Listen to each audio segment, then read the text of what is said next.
the new capabilities are ridiculous. Really, I can tell you, I chat a lot with ChatGPT. Yeah. And try and test its limits in certain areas. It's mind-boggling what they've done there.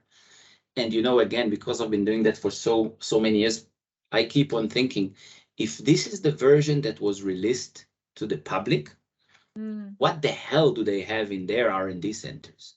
That should be like 2 orders of magnitude above that they are already working on, right? Because whatever you release is not something that is not your cutting edge ever in technology, right? You keep your cutting edge to yourself. So I see that AI as a real leap, technological leap.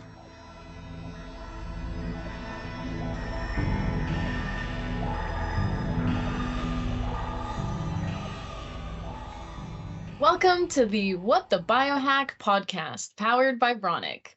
To discover what the heck security means for biology, we interview some of the world's mad scientists and rad hackers across deceivingly unrelated disciplines to uncover what the future holds and how we can design against crime.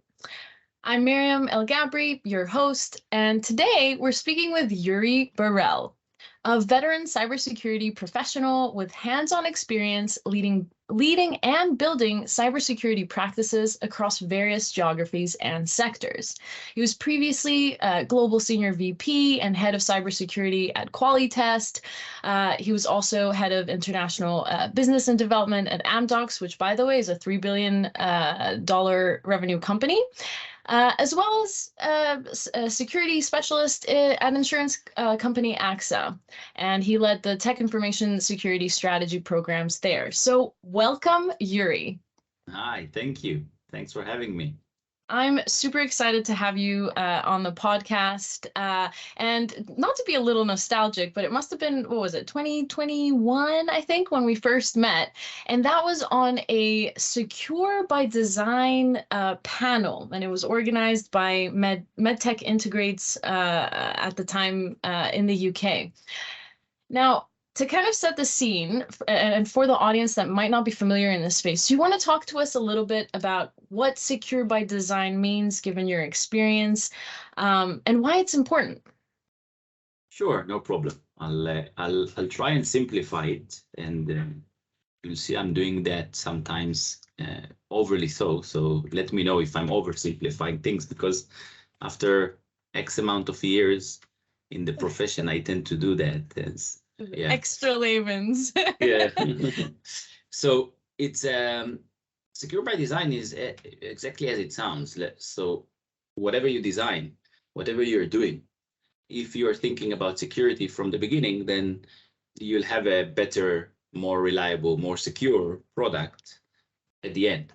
That's very easy. So Secure by Design just says, yeah, we thought about security while we designed it, not just as an afterthought. And that can be in everything. It can be in software design, it can be in infrastructure design, and it can be in let's call it tech design, right? So even physical design, it can be secure by design, or it can be safe by design, or it can be a lot of other things by design. So by design means we thought about it in advance. That's not an afterthought. And I mean, it sounds simple, especially when you explain it that way. And it sounds like everyone is doing it or should be doing it. But talk us through the challenge here, right?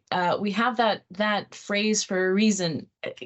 Is it because people don't do it? I mean, what's the status quo? What's the industry like? And so we are always surprised how many organizations don't do that. It sounds very logical, right? It sounds very straightforward.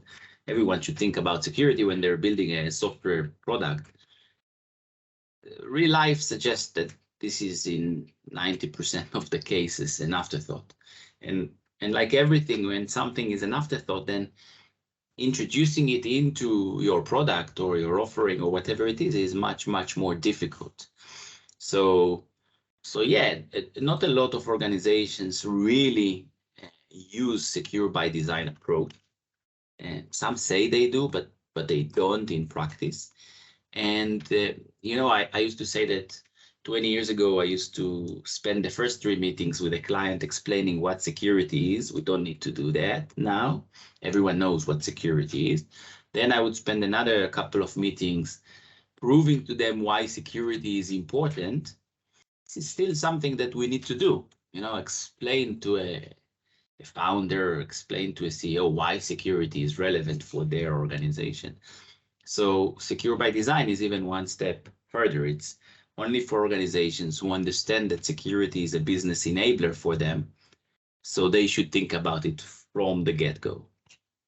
Ooh, you just reminded me a phrase that basically at the time left a huge mark in my brain after our discussion in that panel. Security being a business enabler. But before we go there, this is my favorite topic, and I know we're going to spiral and divert to a million other things. Can we play role a little bit? What's one of those meetings like? Just so people can understand. You said there was the first meeting, trying to get your client to understand what security was, the second and third meeting. Are you happy to do that? Yeah, why not? So again, nowadays, you don't really need to explain to clients what is security and even why it's important. Yeah. But I can give you an example with one of the chief security for a very large UK-based bank, global UK-based bank.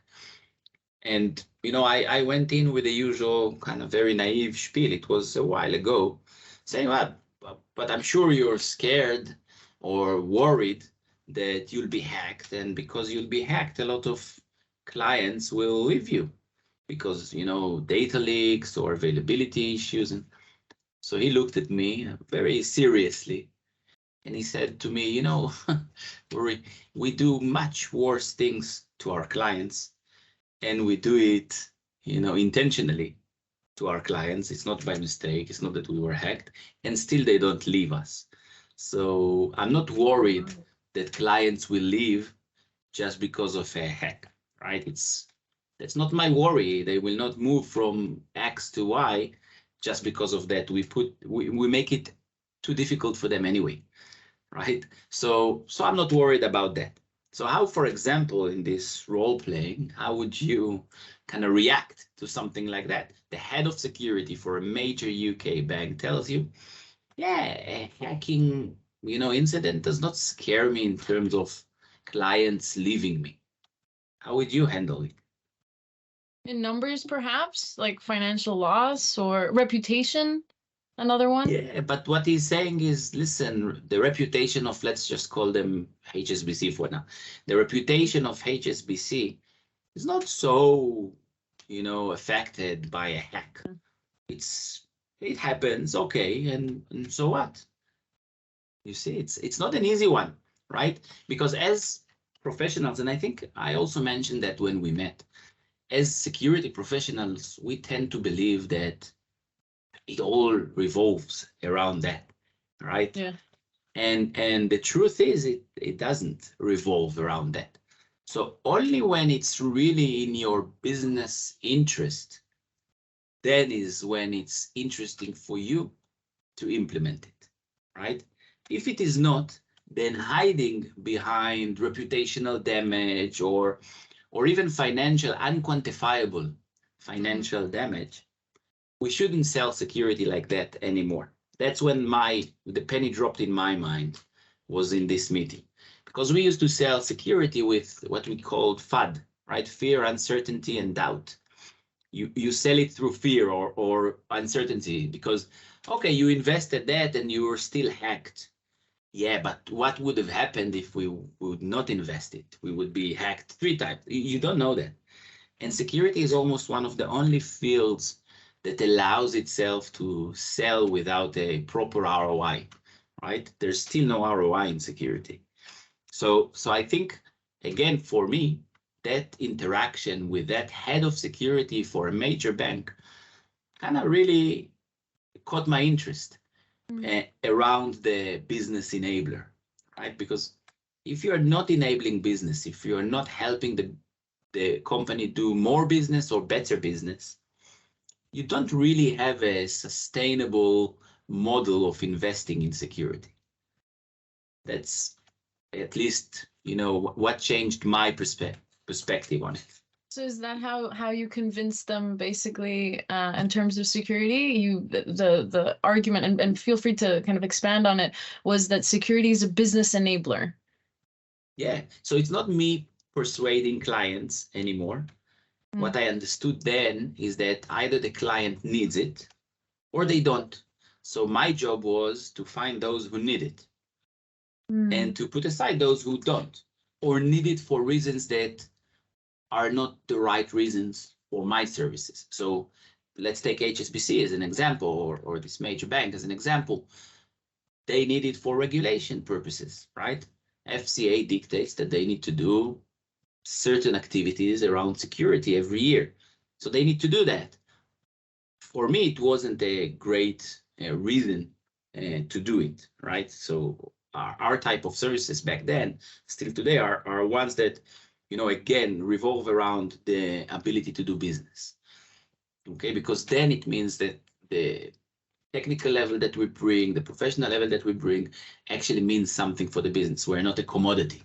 When things are being done only purely to adhere to regulation, then it becomes like a tick in a box exercise, like buying milk. Yeah. So for me, after that, it was okay. Let's find the clients that are more suitable, more a good pairing with what we offer. But if we take it more generally, not as clients, what I'm saying is only organizations who can benefit from investing in security, just like in any other type of investment, right? Let's take any other type of investment. You will always measure it as a business owner in an ROI way, right? So I invested in marketing and I got X amount of leads, or I invested in a sales force and this is what I got, or I invested in better IT, so my processes are more efficient. But with security, I invested in security and nobody's telling me my risk is lower because nobody is. Yeah, I'm not protected by any means. So, it's very strange. So what I'm doing now is finding and maybe sometimes not just finding the clients or organizations who understand that, but finding the organizations who really need security as a business enabler, and maybe walking them through why they need security, because not everyone understands it intrinsically, right? So that's maybe. Are those organizations, or at least from your experience in specific industries? So I know that our panel was in terms of medical devices and biotech, but would you find those organizations in those industries, for example? Yes and no. So, yeah, okay. Yeah, tell us. I look at it not by sector, but again, by the ability to do business, right? And when you look at it that way, there are two key elements of security, right? We always, when we talk about security, maybe it was true a while ago, I'm dating myself now, but we always talked about the CIA, the confidentiality, integrity, and availability, right? These are the three elements of security. Let's take confidentiality and availability as the key two elements, right? So any organization that relies heavily on the availability of its solution or its service, okay, is relevant. And any organization where the confidentiality of their data is crucial, right? And here again, we need to be careful, because not every private information, personal information, is crucial to the organization that holds it. It might just be a fine and they say, right, nobody will leave us anyway because of this leak. We'll let it go. But let's take medical devices, okay? I know that for medical devices, I mean, it's not just I know it, it makes complete sense. For medical devices to actually get enough traction with clients, they need a hell of a lot of trust from the client, right? From the end user. Now, even a data breach can damage that level of trust. of a new medical device organization, or not even new, and their potential clients. So for them, a breach of confidentiality is really brutal to their business, detrimental to their business. Okay. And then also around availability. Let's take availability, and let's take connected cars, right? And smart cars. And let's say at a certain moment, the smart car capabilities are not available, right? So the autonomous driving becomes unavailable, just as an example, right? So of course, again, that's detrimental for the business. It can be also around medical devices, right? An insulin pump, for example. If it's not available, if it's not working at a certain point of time, it's critical, real critical. So there are sectors and domain where you can really justify the availability, the integrity, the confidentiality aspects of security as business enablers. But you need to look at it not from at the sector's perspective, but the actual organization's perspective. Because also in medical devices, you'll have more simplistic medical devices and more intrusive medical devices. You will have medical devices that if they are offline, then okay. And you'll have medical devices that if they are offline, it means everything. You'll have personal data that if it is exposed, then it's not nice, but you'll have other type of data that if it's exposed, it's terrible, right? So we need to really look into the reality of it rather than just the buzzwords of a data breach, for example. But I think for me, I always start when I talk about security, I always start from it, like asking my audience, why security should matter to you, right? Maybe you can answer that. Why should security matter to anyone, not someone from the security industry, but anyone in the street? Why should they care about security? Do you think you're able to answer such a question?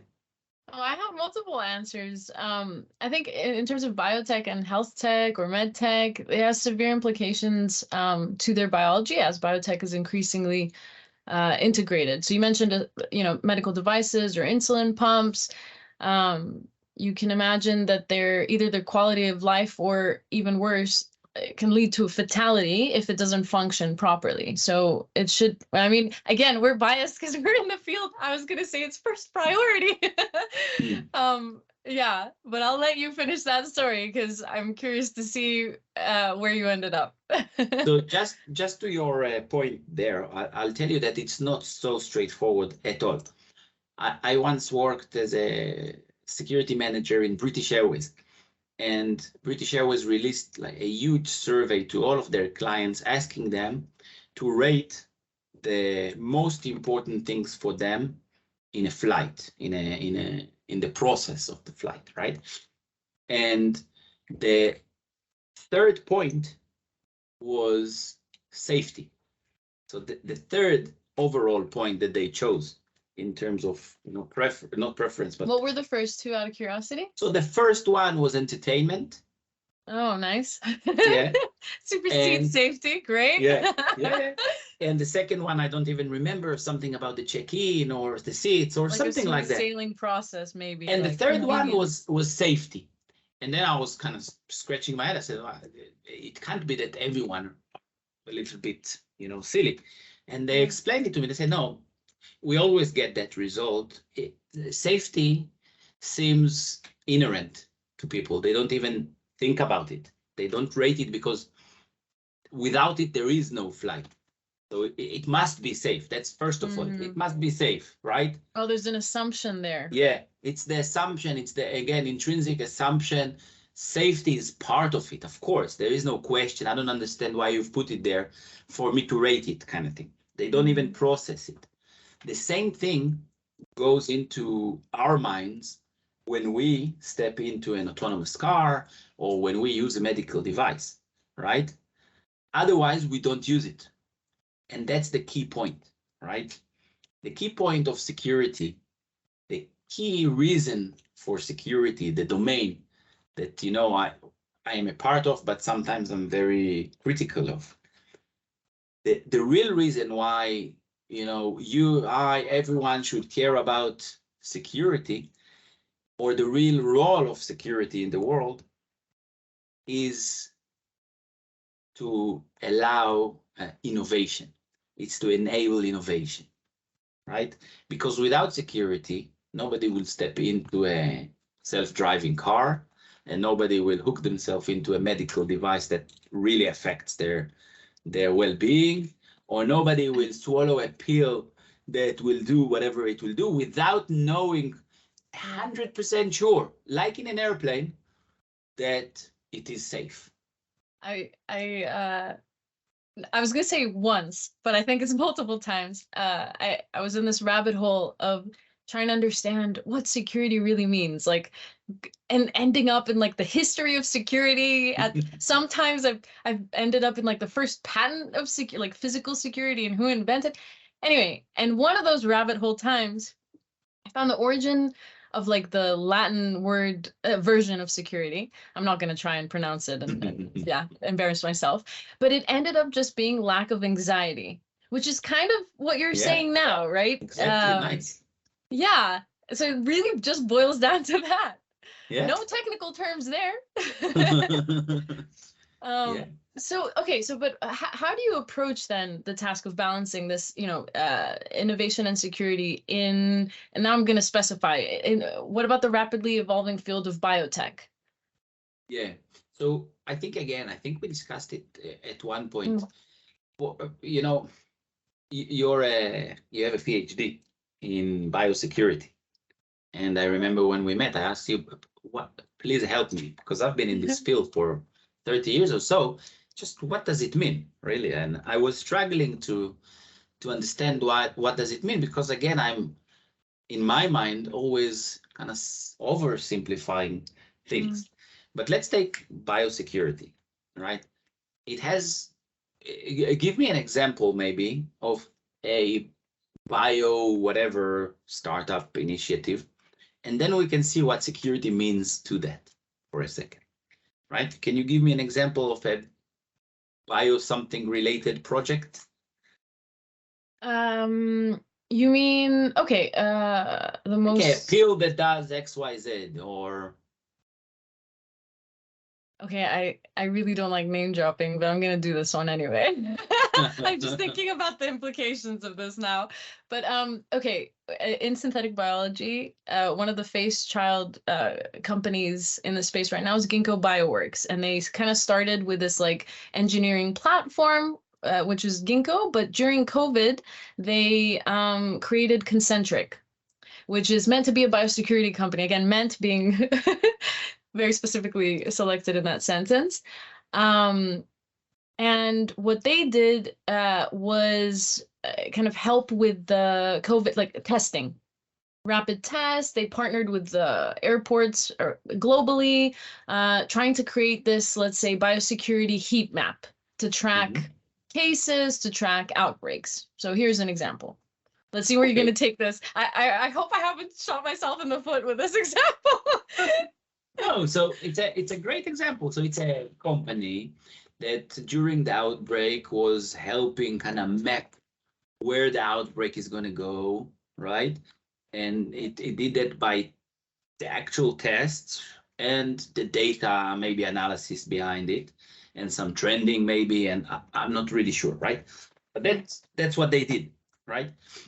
So now I look at it from a security perspective for a second, and I try and analyze what they do. So they do, first of all, they do tests, and maybe they use some IT to decipher the results, right? Okay, so what happens if someone breaks into that system, or maybe not maliciously, but something happens, and is able to change the results, right? So their entire purpose in life is now irrelevant, right? So again, it's their ability to do business, let's call it. Yeah, the fact that their business is saving the world doesn't mean anything else than any other company trying to sell a product online. So their product is, stopping COVID or containing COVID, right? So first of all, it's about the integrity of the data. coming back to the old school CIA, if I manage to screw around with the integrity of the data, that's a problem. Second of all is around the availability. So they did tests in airports, right? And again, they needed, printers to print the name, and they needed IT to actually connect between the identity of the person and the results of their tests, right? So let's say I took all of that offline. So now airports all around the world will not have the facility to check for COVID. That would cause havoc all over the world. Just like immigration control. Okay, so let's say I hacked into immigration control and took them offline. Okay, so that causes havoc in an airport. In this case, it will cause maybe a bigger outspread, but it's the same problem, same CIA, right? Same availability, integrity, right? And now they also hold unbelievable amounts of personal data. Let's say I steal this data. What can I do with that, right? Confidentiality. So for me, the fact that it's around biology, I still don't understand. It's just another element. It's like in financial, or it's like in medical devices, or it's like in e-commerce. The problems are still very, very similar. They still fall within the category of confidentiality, integrity, availability, unless I'm wrong. Yes, I was just gonna say, I think we should do it. Okay, so let's have the, I won't call it an argument, I'll just say like a difference in opinions. But let's go for it. So when we last time when we had this conversation, we were really drilling down to this, like, what is the actual point of having this term cyber biosecurity? And even I told you, like, I have trouble with that word. First of all, it's too long. Yeah. And it's misused as well, because some people just use it as a synonym to cybersecurity. Others use it to just talk about biosecurity issues that have some connect. Anyway, and last time I spoke to you about this was to say that it's not the actual word that I care about. It's more this concept of putting some attention to emerging threats that we can't, that we perhaps haven't seen now, and happen at the convergence of multiple technologies. And the ones that we just discussed are bio and cyber, but there are numerous other technologies that are kind of arising and converging at the same time. And of course, you pressed me at the time, and you're like, okay, give me an example. Every example I gave you, you were like, this is a cyber issue. This is a cyber issue. But the one that I usually give, kind of as the closest thing, is the biomalware example from Peter Ney's group in the University of Washington, where I tried to explain to you, it's kind of these like combined means and like multiple attack vectors to have a successful attack. Do you want to, let's already, do you still hold your position, or have I convinced you a little bit? No. So first of all, I have no position. I'm more than happy to be proven wrong, because this position is annoying, right? But I think now one thing did resonate with me. You mentioned, different angles, different tactics, different technologies. I, again, dating myself, I started this way before it was called cyber, right? Some marketing genius decided to call it cybersecurity. But before that, it was information security or computer security, and in came cybersecurity. And nobody really knew or knows today how to define what's the difference between cybersecurity and what was before cybersecurity.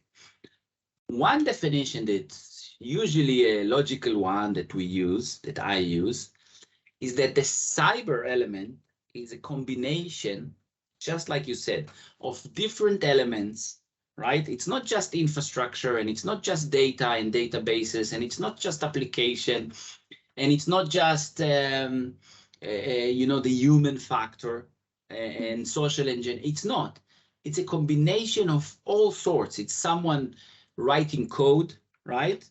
And injecting this code into a software that then outputs something into a data or input something into a database, and this database is then being kept for a while quietly, and then you access this database through a back door that you've put in when you were a false employee. It's a whole combination of efforts and technologies and tactics that weren't there before, right? And it's very similar to how the actual technology, not cybersecurity, but the technology side, the cyber side is. Cyber side is, borders kind of diminished on the cyber front. Everything, cyber is the unknown kind of, okay, I go into my bank account and I am able to do all these kind of things. I don't know how, but I'm able to do that. Or then came web 2.0, and now I'm able to also interact, and soon it will be web 3.0 with all the different blockchain elements of it, and DeFi and all of that. So cyber is the kind of the mesh that is very, very difficult to untangle anymore. A mesh of technologies, a mesh of how we do things, right? So that's cybersecurity, is the security of this mesh. Right? What you're saying now is that the mesh is going to be even more meshier. It's a mega mesh. Mega mesh. I love it. I love it. Really. It's going to be a mega mesh, and we need a mega word to secure the mega mesh. Besides, if we don't invent a new word for cyber in the next few years to replace cybersecurity, then it's going to be very difficult for cyber professionals to keep charging their unbelievable rates. It's going to become normal cyber, and we need something to differentiate it, to explain just how edgy it is, right? And maybe that's what you mean. It's the addition of more technologies, the addition of biological, which is not yet there, elements, right, into this mesh. And soon, us, for example, as beings, will be a part of this mesh. We might be a part of the computing power of this mesh. That will have, different effects, and that needs some forward-thinking people to say, right, let's not think about old school stuff. Let's think about what's going to happen in 10 years, 15 years from today.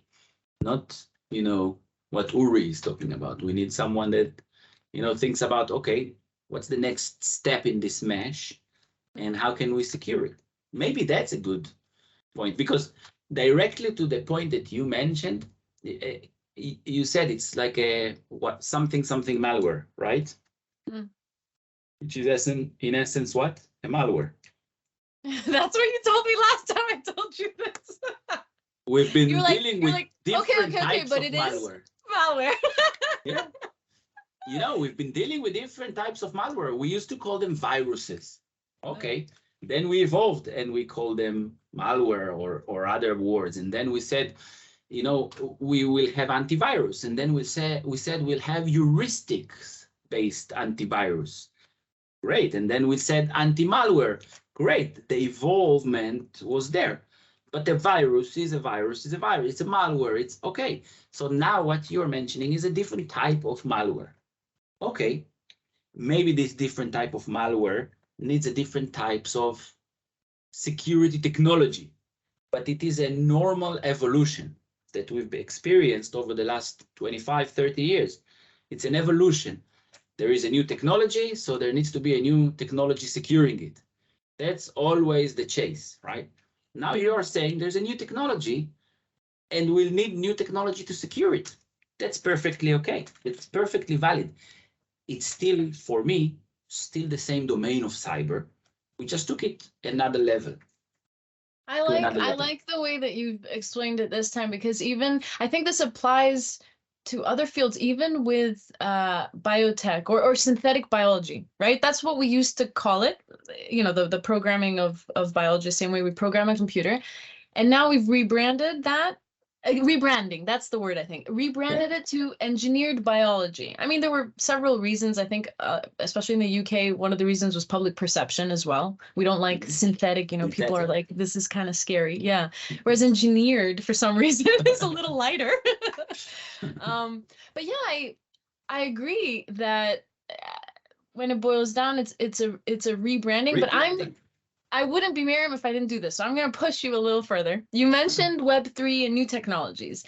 From your experience, or what, you know, your opinion, what are some emerging trends or technologies in the realm of cybersecurity? What are these? What could be these new threats? New threats or new solutions? I'm using your concepts. Security is a business enabler, so it might be a security technology, or it might be a threat. There's one very obvious answer here. First of all, just to conclude the previous point, because I'm quite happy we got you live almost to say that it is a rebranding issue, which is exactly what I said at the beginning. It used to be called computer security, now it's cybersecurity. That's only a branding thing. Yep. And that's okay. Let's not downgrade branding. Branding is there for a reason, right? If anything, it's highly effective. Yeah. So we brand something as new and shiny. It helps sell it better, but help sell it better is not a dirty word, because it helps sell it better to people, bright people like you and like others, that all of a sudden find this domain interesting again, right? And they go into that and they find their own niche in that domain. And that's okay. That's great. Not even okay. That's what we want to do. That's what rebranding does. Sometimes you take the same product and you create a different colored label and people use it again, right? The same thing here, but without the cynicism around it. We take the same topic of protecting our assets. That's it. We call it bio, and someone is doing a PhD on that, and then the school starts pushing this program you're not forward. Letting it go. You're like poking me, but it's okay. No, but I'm in this case, I know I sound like that, but I'm not. I really mean it. Okay, it's like the first time Royal Holloway started their PhD in information security. For me, that started it in '99. It made no sense. What are you even teaching in Royal Holloway, in a PhD, or it was master's, I don't remember, in information security? What can you teach? It's unteachable, but it's not true. It was just very early. And they started building the real baseline for information security, for cybersecurity professionals, to make it normal, to make it mundane, basically. You can be an accountant or you can be a cybersecurity professional. It goes through the same type of training, right? You go to a university and you learn one of those things, right? The same thing here. I like it. It's the next thing. So that's just to wrap up the I wouldn't be Uri if I didn't poke that point. Yeah. I think the obvious answer to your question now of what's next.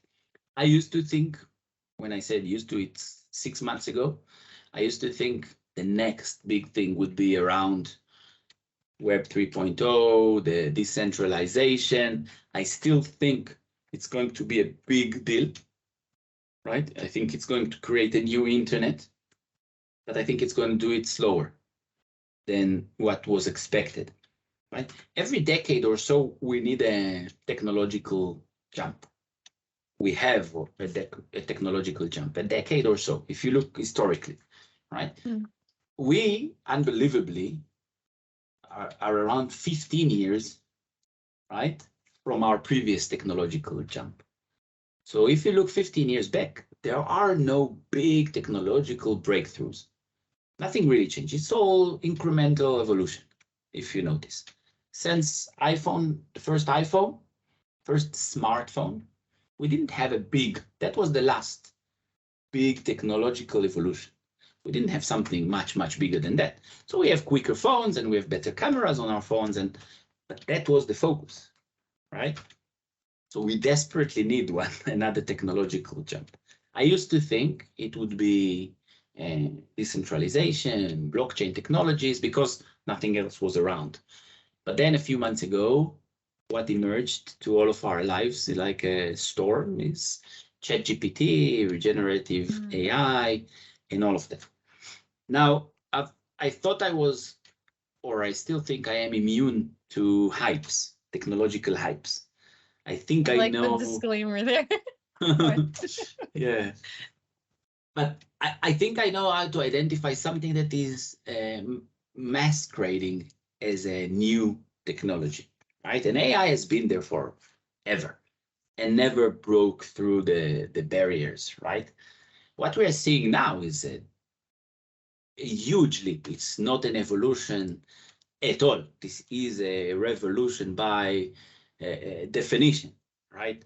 The new capabilities are ridiculous, really. I can tell you, I chat a lot with ChatGPT. Yeah. I try and test its limits in certain areas. It's mind-boggling what they've done there. And again, because I've been doing that for so many years, I keep on thinking, if this is the version that was released to the public, what the hell do they have in their R&D centers?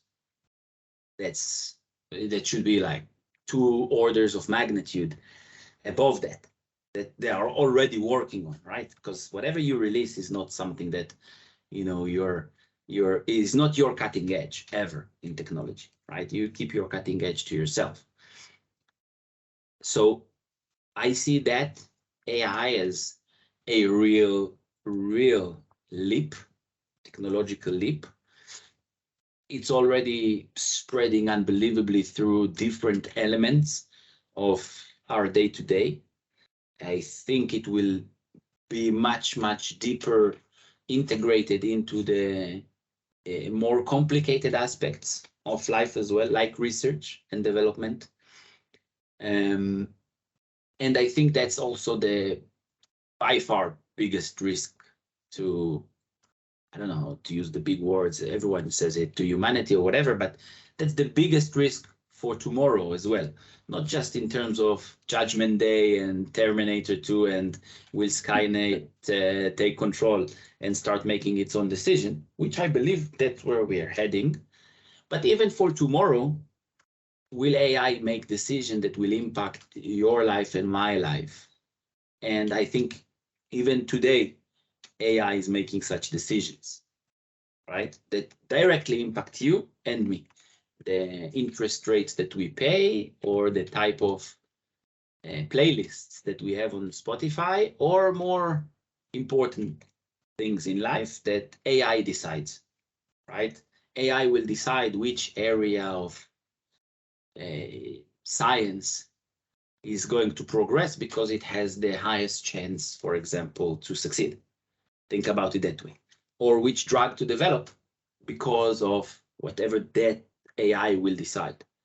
So I think there is a huge reliance on AI, and like the saying says, with huge powers comes huge responsibility. Great powers, great responsibility. I think that's where the cyber professionals should focus their efforts, is how we do that responsibly, because you cannot fight it. You can never fight a technological advancement. At least we are on the table. Do you have any good answers to that last point? How do you develop technology? And okay, we can go delve specifically with AI responsibly. Yeah. And what are kind of yours and others' efforts in trying to put things in place? Because I don't know, are we too late? Or do we have time? Are there people working on this? I mean, I know even, and you mentioned some of them with drug discovery, in terms of biotech, we've already had, like, I'm sure you've seen the public apology from a pharmaceutical company last year. They had an in-house AI drug discovery model that they never questioned could be put to misuse. They got invited to a security conference and they're like, why are we invited to the security conference? Oh, okay, let's do a proof of concept. Can our stuff be misused? I mean, like the naivety was insane. And then the only thing they did was flip, the parameter that lowers toxicity usually for the compounds. They said, okay, let's amp it up. And I think it was something crazy like 40,000 new potential biochemical toxins in like less than 6 hours that they produced. Yeah.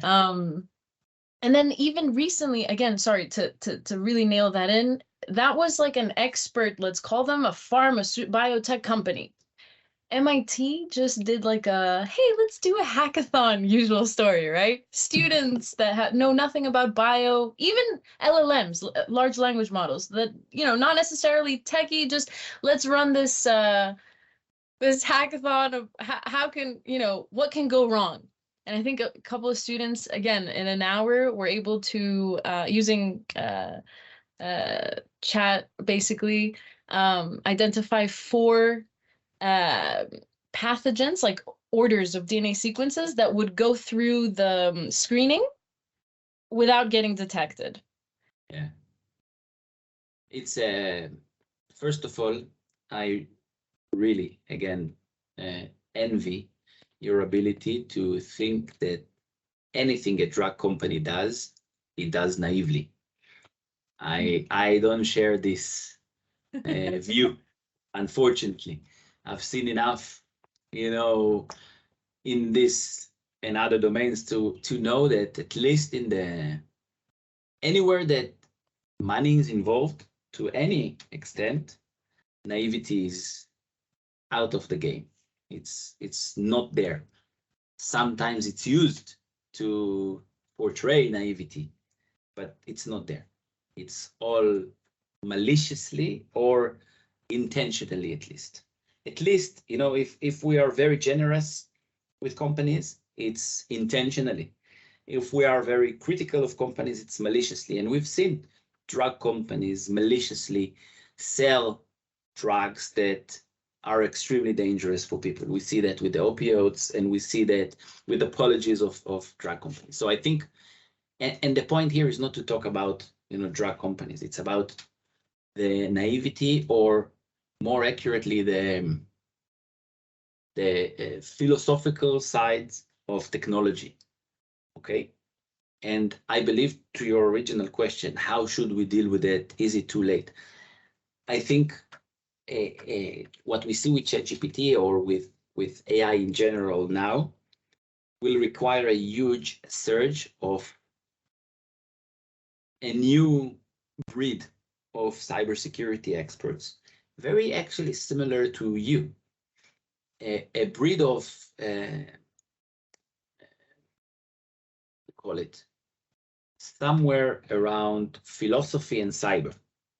How can you combine philosophical point of view and strategies and actual cyber? Because a lot of the decisions that we will have to make in the next 5 years even are questions of philosophical magnitude, but in a practical way, right? So should we even let an AI decide anything, or in this area? Is it ethical to let it do that? But the question should be from a cyber perspective, right? What would be the risks to it? There will be ethical risks, there will be cyber risks. I think what we need to see now is Royal Holloway or UCL or whoever opening up programs for philosophy and cyber, or philosophy around AI. Yeah, because so far all you hear about is ethics, you know, just from the point of view of ethics. Yeah. But I like this perspective, and I'm taking notes. Maybe Yeah. another PhD there. I smell another PhD. Well, I don't know brewing. personally. But yeah, that's I think the first or the most important line of defense, the more high level one. I think, again, to answer your question, it will be a case of fighting fire with fire, right? So we will definitely have to employ the strengths of AI for security. So we will need to give AI the powers of fighting, you know, hackers now. It's not going to be hackers anymore. So it's going to be, in a way, a good AI fighting the bad AI, right? And that's even a best case scenario. A not so good scenario is that the AI will have some sort of disturbance and it will have two faces. Sometimes it will be good, the good will win. Sometimes it will be bad, the bad will win, right? And we'll keep on seeing this movement between good and bad AI. Okay, if we look at it as a being for a second. So we will need security to harness the capabilities of AI, because the capabilities of AI just became incredible. So if we're not going to harness it, we're going to lose the chase, right? And again, it puts us in the cycle. So if we use AI for security, then hackers will try and break the security of whatever we're doing. So it's, again, coming back to the fact, it's still cyber. It's still the normal fight against evil. You know, And it's but not the magnitude static. is different. It's not static, it's iterative. Yeah. And you said something that made me think actually, because it's not only treating it as you said treating it as human almost, right? Where it's like it'll go from good to bad. So then again, design, I'm just thinking of like crime science and crime opportunity, and how like environmental or situational factors, in this case infrastructure, or can have an effect on tipping it from one way to another. Yeah, you're right. It's there will be a lot of issues like that we can't even anticipate now. We can only theorize a little bit now, but it can be sentiments, almost like a mood, right? AI will have a mood.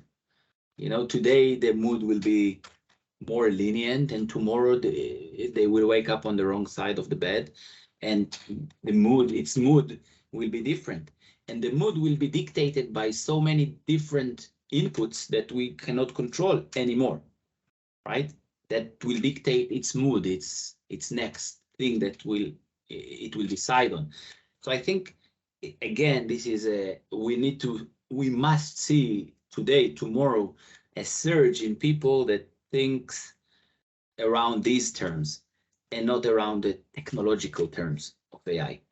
The technological terms of AI have been researched for 10, 15 years, are being researched, worked on. There are enough people working on advancing the technological side of AI.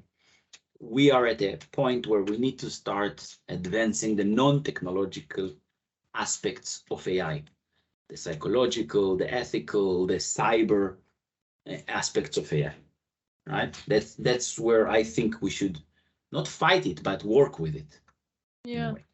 No, definitely take notes, and hopefully the people in the audience are funders and department directors that will start this research.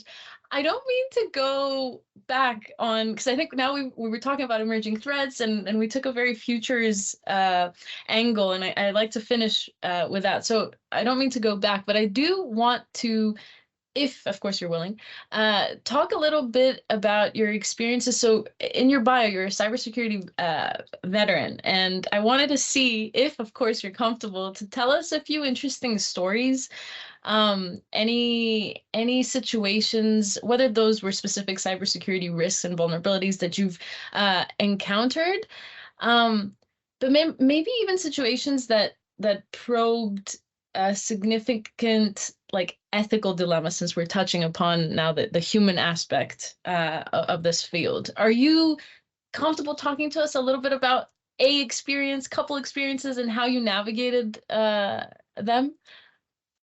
Yeah, let's try and think, because I do have a few, but these are not easily discussable, let's call it. So I'm trying Exactly. to That's think, why. how can I because whenever you have a moral dilemma, it's a dilemma for a reason. So it's but let me just put it that way. I think throughout the years that I've been in this domain, I've noticed firsthand, you know, how people say, oh, the next war will be, you know, between computers. Yeah. I noticed how the next war, which is the current war in a way, in many ways are much worse than the old school wars.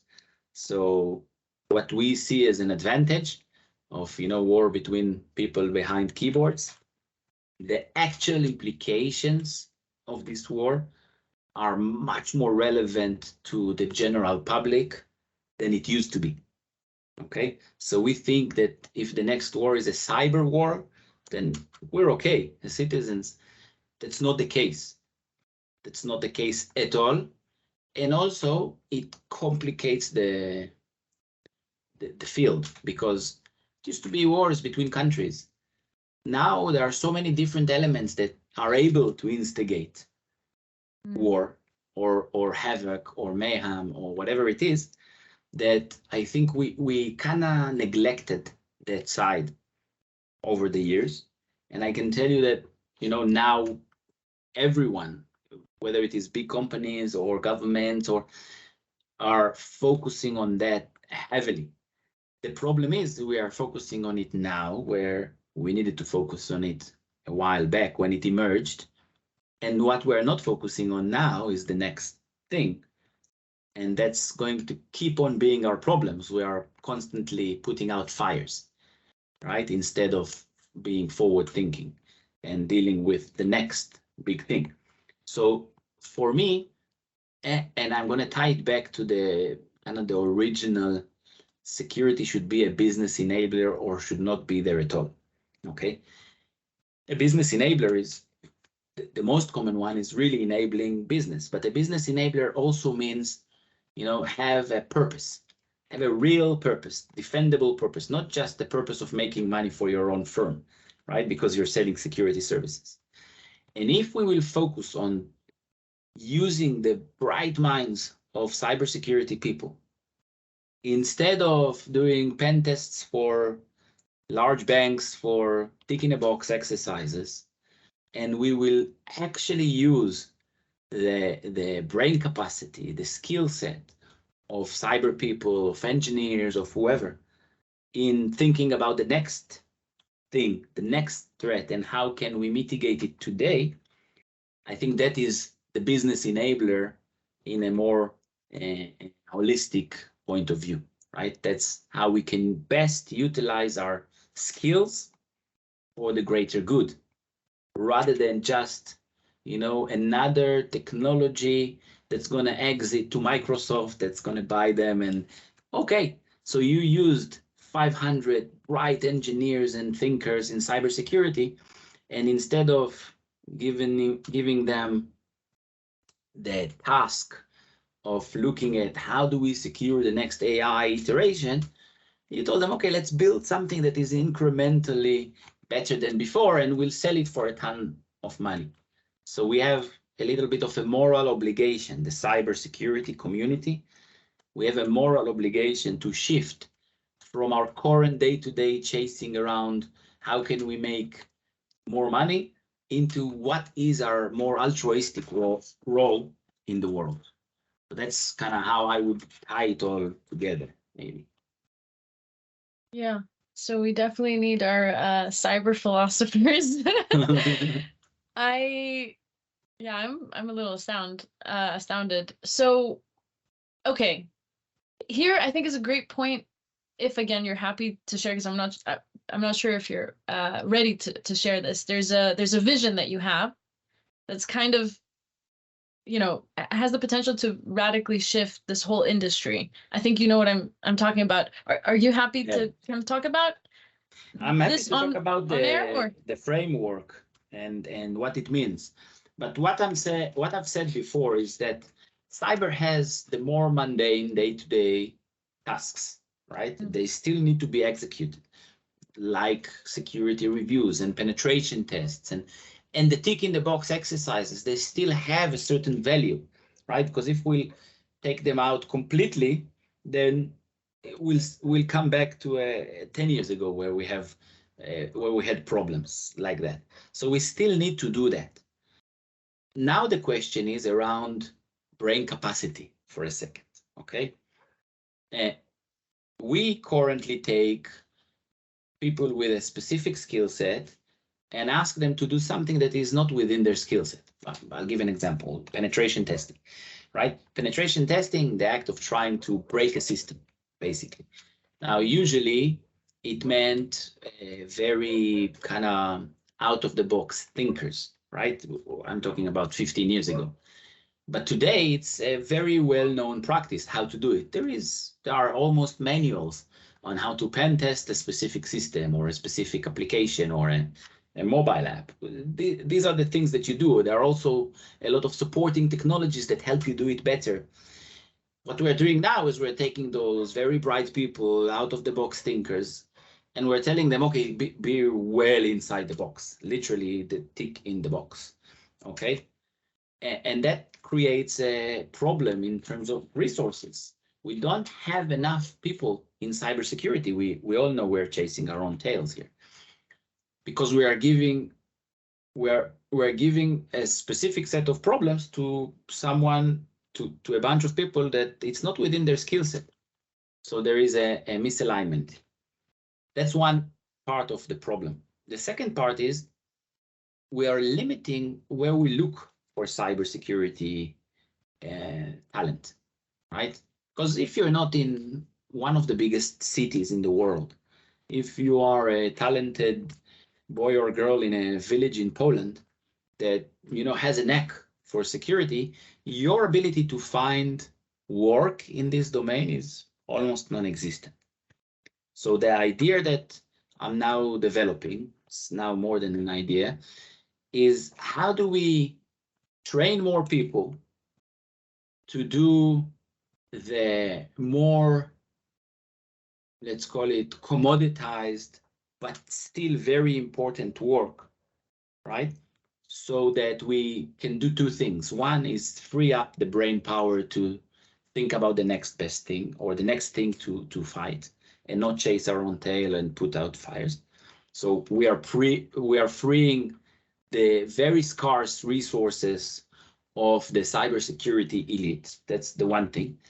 And the second thing, we are opening up opportunities for people all over the world to be a positive force in the cybersecurity domain. Because a lot of people, as I mentioned, that are not in the biggest cities and have access to opportunities, but they are still very good at what they do in terms of security, they turn into being the bad guys because that's their way to put their skills into use and get paid for that, right? And that's why we're seeing that now as an organized crime because, these people who know how to hack, if they had the opportunity to do it for a legitimate company, they would do that, but they just don't have the opportunity. So they're using their skill set somewhere else.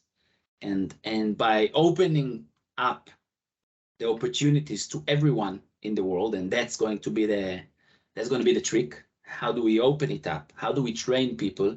And how do we connect between talent and potential work needed, right? How do we create this synergy? Then we will be able to, again, do two things. One, take a lot of people that are doing wrongful things now and give them the opportunity to use their skill set for good, and free up the very scarce resource of forward-thinking cybersecurity professionals.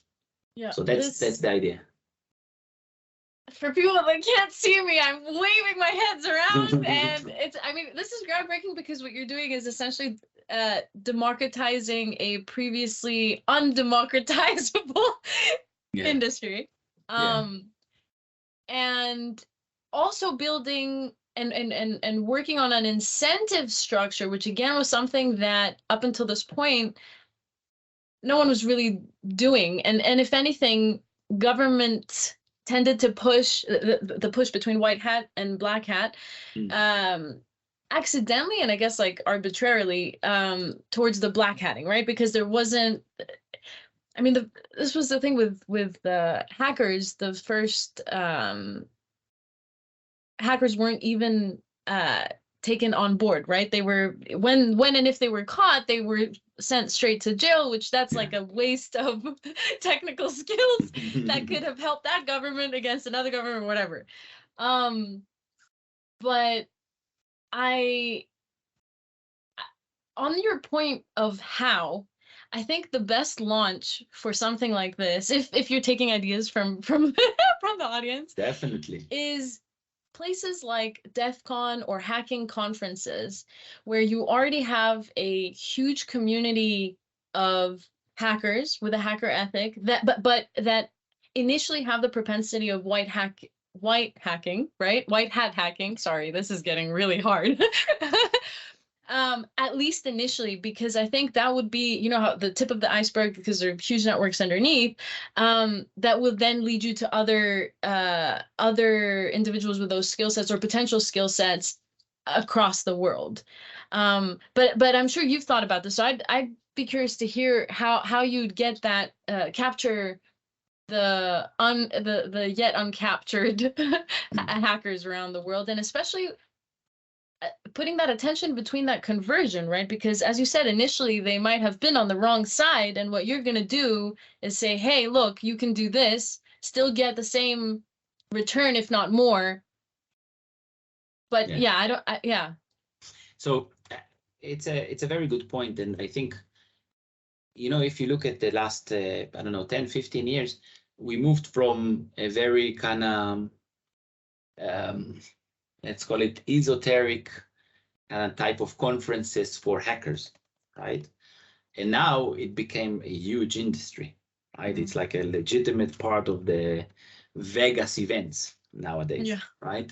Again, I didn't mean to name drop. It was just an example. No, but you mentioned DEF CON and you know, Black Hat, which is surprisingly enough for white hat hackers, and there is B-sides, and there are all sorts of different events today. You mentioned something that almost in a way shows how we perpetuate the problem, right? Because to go to DEF CON event, I think it costs, just the tickets costs a few $1,000s, and the plane tickets and the hotels that are getting fully booked in advance. And so for you to join an event for hacking, it's it's impossible unless you're being sponsored, right? That's true. And if you're being sponsored, you have a place of work. So in a way that perpetuates the problem. I'm a talented guy or girl from wherever, but I don't have a sponsor. How can I join this community? This is becoming very closed and close-knit community that does not want anyone disturbing their, you know, their vibe now. Because they're being considered, the people there, someone is paid thousands of pounds or dollars for them to be in that conference. And they don't want just anyone stepping in just because they're talented. They might take their place. So these conferences, in a way, perpetuate the problem, perpetuate the fact that it is only for the well-connected or well-situated or rich enough, or right? But the majority are not. So let's bring in the majority. And that's going to be a huge challenge. You just pinpointed one of the huge challenges is, how do you get there? How do you get to the people all over the world to join you? And that's going to be an integral part of what we're building, right? Is the reach, and how do we reach out to almost everywhere in the world? And that's going to be a huge challenge, but one that is even technologically possible today. I think so too. Yeah. And I think it'll involve multiple types of stakeholders as well, at least initially, some sort of engagement at a local, regional level. But I'm super excited for this. So we might invite you back to tell us how it goes. Here, I also, at this point, I wanted to, because you wear many hats. Speaking of hats, you wear many hats. And in your bio, you're also an investor. So in addition to being a leading cybersecurity expert and professional, who knows how you divide your time?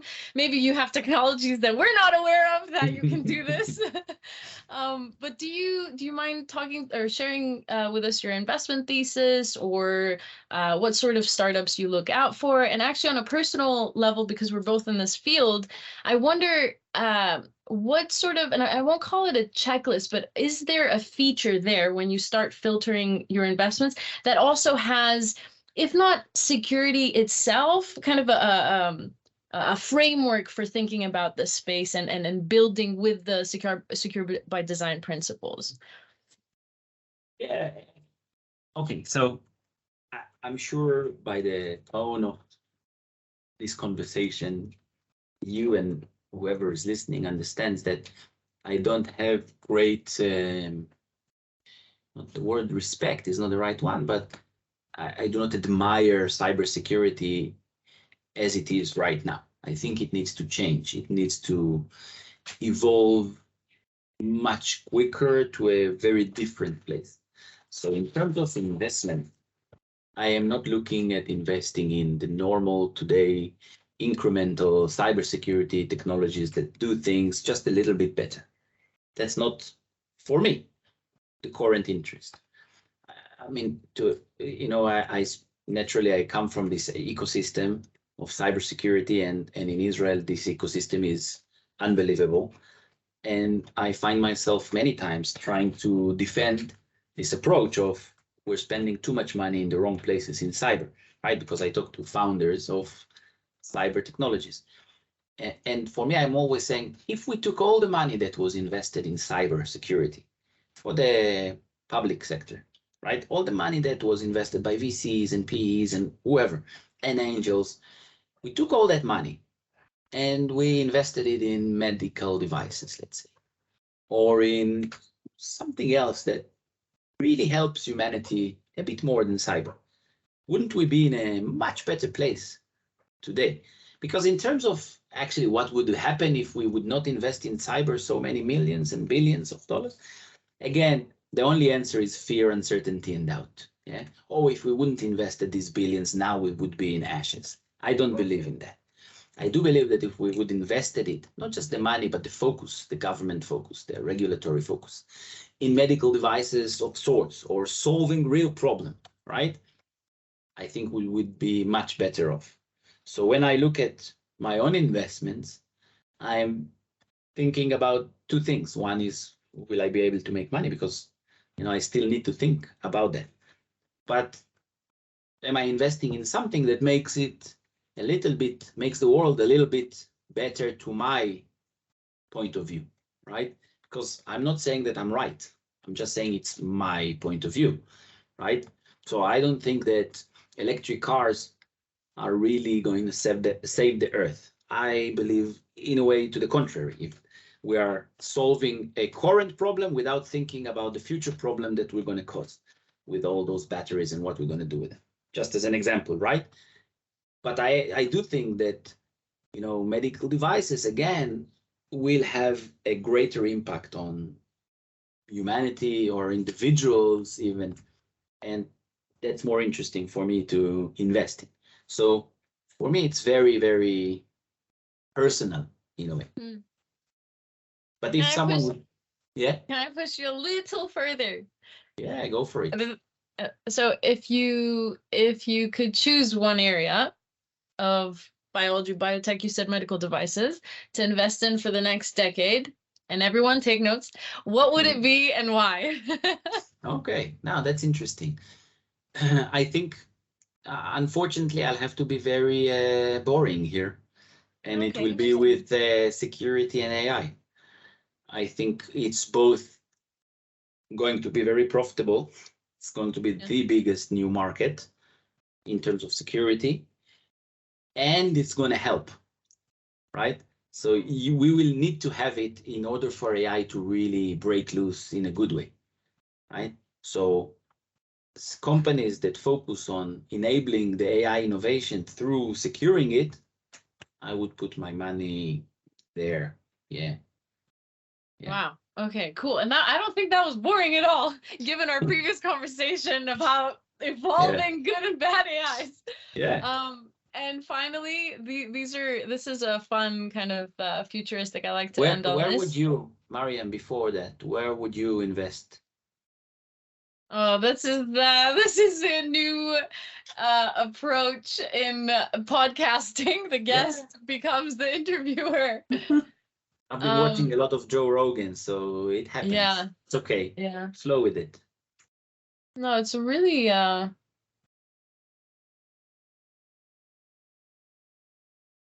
still, so I would definitely agree with you, but I'm still hung up on integration. And for some reason, I have an intuition that maybe the next big thing, okay, will involve bio and AI, but there will be some sort of physicality to it. Mm. Okay. And I think we also discussed a little bit about this last time we were in person. But I don't want to give away all my secrets, so I'm going to stop there. And I'm going to try and end this podcast, even though I don't want to. I think I can talk to you for days, not hours. This is like a futuristic question I like to ask my guests. It's 2073, and I know we've kind of already spoken about futuristic things, but let's go with it. It's 2073, so 50 years from now. Describe our society in 10 words. And my contribution is I will help you count those 10 words. Wow. Right? That's half the work. That's half the work. Exactly. First of all, I can ask my son, because he's going to be relevant for that period of time. Sure. But I think let's think realistically. I think, yeah, there's a sentence I like. I think we're going to be very much connected and very much disconnected. Oh, that's it. No, connected is one word. Connected. So I Yeah. can do it in 2 words. You can. As connected as disconnected. Really, that's what I believe. We're going to get more and more connected. That's good. Yeah. But the more connected we're going to get, we're going to disconnect from each other. That's my view. So like today, we're able to text each other, but we don't see each other. So it's going to get worse than that. We're going to wear like goggles and we're going to interact, but we're going to be disconnected with today's kind of viewpoint on connection, right? You see what I mean? You're making me sad though, because it's dystopian. I wanted something positive. You see, you think it's dystopian. It's not. Okay, it's just, our parents think that the fact that we don't play as much football in the neighborhood is dystopian and terrible, and we don't speak to each other anymore, and we're only on our devices. It's not dystopian. For us, it's reality and it's normal, and that is how we are, if that's even grammatically correct, right? And in 50 years, 60 years from now, that will be the situation, but it's not dystopian. It's not bad, because that's going to be the normal. So, okay, it's dystopian only in our eyes. Because we're the previous generation. Yeah, exactly. True. Exactly. That's very true. Okay, fine. I recall my dystopian adjective. Yeah.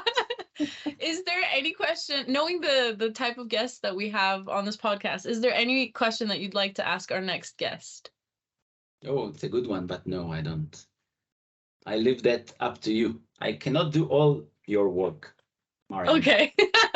Do something. That's fair. As the That's host. fair. That's fair. So I'm gonna say thank you all for listening. As connected and as disconnected is the way that Uri describes our society in 50 years.